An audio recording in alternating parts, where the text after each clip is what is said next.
Let's do that. Okay, perfect. Hi, everyone. We have Joey Buskirk with us today. He's the senior manager for the club media strategy for the NFL. Thank you again, Joey, for taking the time to give us insight on the sports industry. We really appreciate it. Yeah, no problem. Happy to be here. So to get us started, could you provide a brief summary of your current role and your primary responsibilities? Yeah, sure. So, yeah, as you mentioned, senior manager, club media strategy. So, the main thing that I do is I work really closely with all 32 teams on their digital and social strategies. So, like the way that I like to think about it is I'm an NFL employee, but I'm basically a consultant for all 32 teams. And so, as you guys can, probably tell, like each team in each market is drastically different. So, the way that I, assist the Bengals is going to be very different than how I work with the Patriots. Just, I mean, one thing I like to say is the Bengals, when I first started in 2014, the Bengals had one employee that was doing social, digital, they were the photographer, and they were doing all sorts of things. And then as opposed to the Patriots, who had 20 people just on their digital staff. So I give that little bit of info just to show, like my job is definitely never boring. So in addition to that, I work really closely across different departments within the league.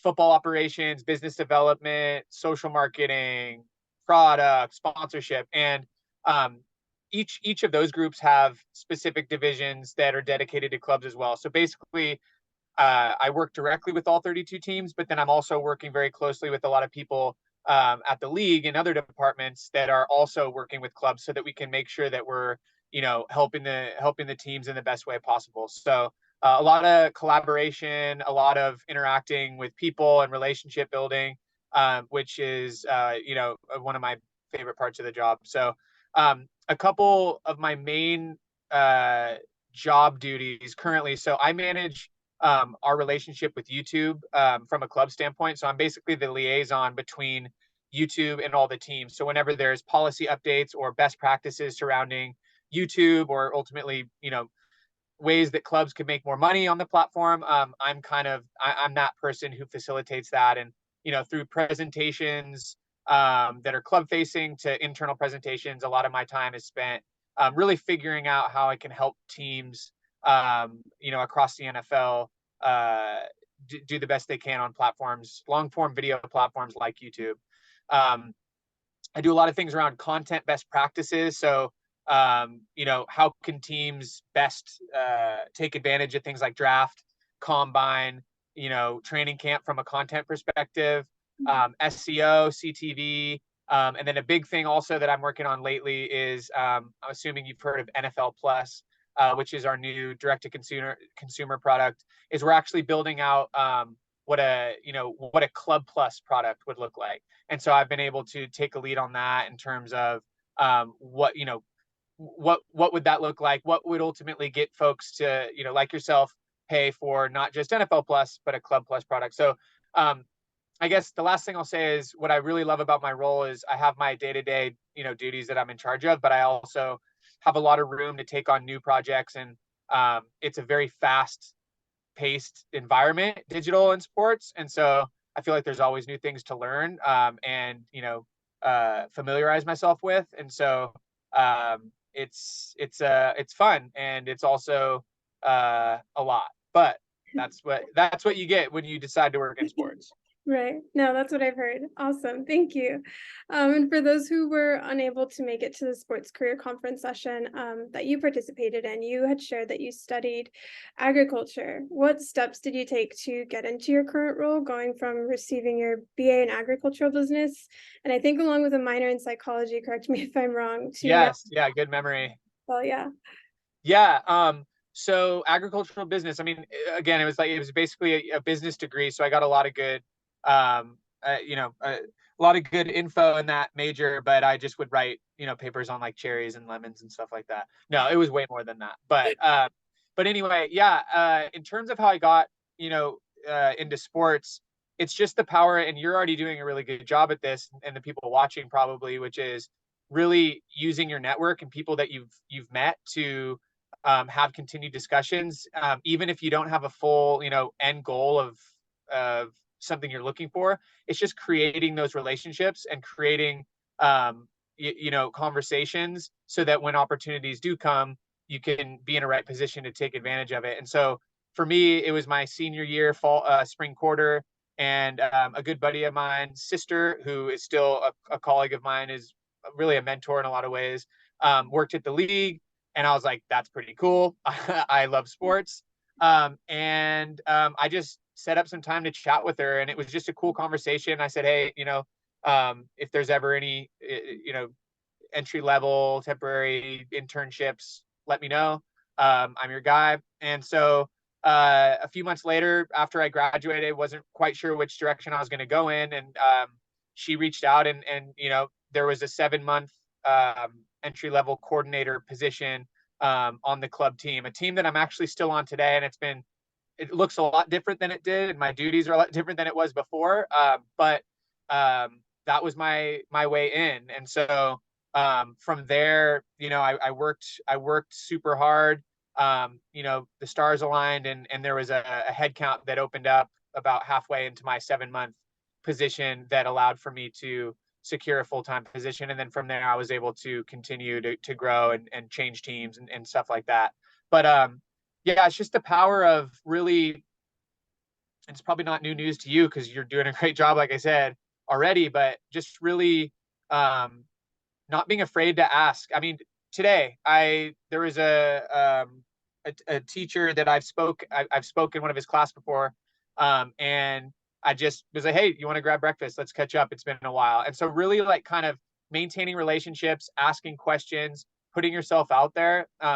You never know what kind of opportunities will come, and sometimes it's a little bit like, well, I just want to know how it's going to go, or I want to like I'm afraid to talk to somebody unless I have a very specific ask. And no, like the bottom line is, even if you just want to have a conversation and you don't even have anything you're really looking for at the moment, you plant that seed. You never know. Like in my case, Alyssa thought of me because of our casual conversation, and then it turned into a career that I've had now for like 9 years. So, just showcases the power of doing that. No, definitely. That's reassuring to hear, especially like, to know that it's possible to make that shift, that career shift. Could you share some key lessons that you learned from your time in sports? Yeah, some key lessons. I think maybe some of the things I said in the last one. I mentioned relationships. I think that one thing I grew up, my mom kind of and dad teaching me, which is life, it's all about relationships. And Mhm. honestly, so is work. Like I'm in client services, but at the same time, like internally and at the clubs, it's really important to maintain good relationships because we're more than just an email, or a Slack domain. Like we're all human beings. And so I've really learned that like making sure you pay attention and take care of those relationships is really important. Having self-awareness is really key. Um, there like not everybody has that, and so working well with others is really crucial. So taking the time to understand other people, to kind of read the room, read situations in an intuitive way is really valuable because you can really set yourself apart by showing that kind of understand the way that people work. um, and then the other thing I mentioned last time about like some lessons don't necessarily have to do with work, but it was about taking care of your well-being and your mental health. Mhm. Um, uh, and that comes in many forms, many fashions. We're all human beings. We go through things. So really making sure that you're taking care of your personal life. For me, it's exercise, it's surfing, it's running, it's staying in touch with close friends. And it's just taking time for me to kind of disconnect when I get the option. And like right now, post Super Bowl, things are a little bit mellower, even though there's never truly an off season.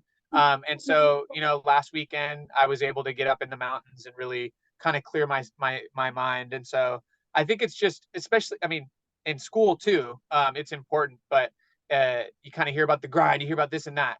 But for me, in order to be able to excel and to handle everything thrown my way, I need to figure out ways to recharge. And so I think that's a really big one to pay attention to. So you don't burn out.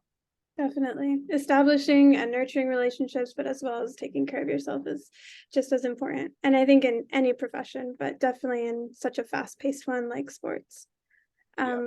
So what advice do you have for students or young professionals who are looking to shift into sports or who are ultimately interested in working in sports? Yeah. So some advice. So yeah, I mean, as I show and as my story proves, like, doesn't necessarily matter what your major is. I think it's really helpful when you have background in that, but like, don't limit yourself. You know, you're capable of a lot. Don't be afraid to reach out, make connections. I think developing a point of view that's your own, I think is really valuable. Like, if you can learn, like I mentioned, in the sports landscape, there's always different things happening and coming up to the surface that I need to learn about. And instead of just kind of like floating around and just, you know, saying yes, yes, yes, and agreeing with everybody, sometimes it's really valuable to like kind of develop your own point of view on something so you can kind of stimulate other people. And then that way, even if you don't agree, you guys can, a lot of times you could learn more when there's different sides to something that you can see. So I think really developing your own point of view is valuable. You know, for me, it's being authentic and being myself. Like, Mhm. um, you know, it's just the more that I could show other people that I work with that, you know, I'm reliable and that I am who I am. I think other people can see that and you attract like-minded people. Um, the last thing, this is more of a specific, and I mention this on every time I speak on one of these, I mention it, which is subscribing to newsletters, sports Mhm. business, sports media newsletters, hashtag sports, Sportico. There's a lot of different ones that you can get sent directly to your email every day. It's free. But when I talk about things like developing a point of view, when I talk about things, you know, of really staying ahead of what's happening in the space, these are great tools. You could just wake up, you could read through it, skim, deep dive, whatever. But for me, it's always a really good way to stay ahead and stay in tune with what is happening in the sports business space, sports media space. And so instead of having to seek it and search it, these newsletters like that are really great that you could just kind of have sent directly to you, and so you can stay on top of everything that's happening. Definitely. I like that. And with that, I think that concludes our time. So thank you again, Joey, for taking the time out of your really busy schedule, even though I know it's off season for NFL now, to share your insights on sports and your career journey and where you are now. Yeah, no problem. It was great to talk with you, and hopefully some things, you know, it resonates with some folks. So thanks a lot, and all the best to you. Thank you.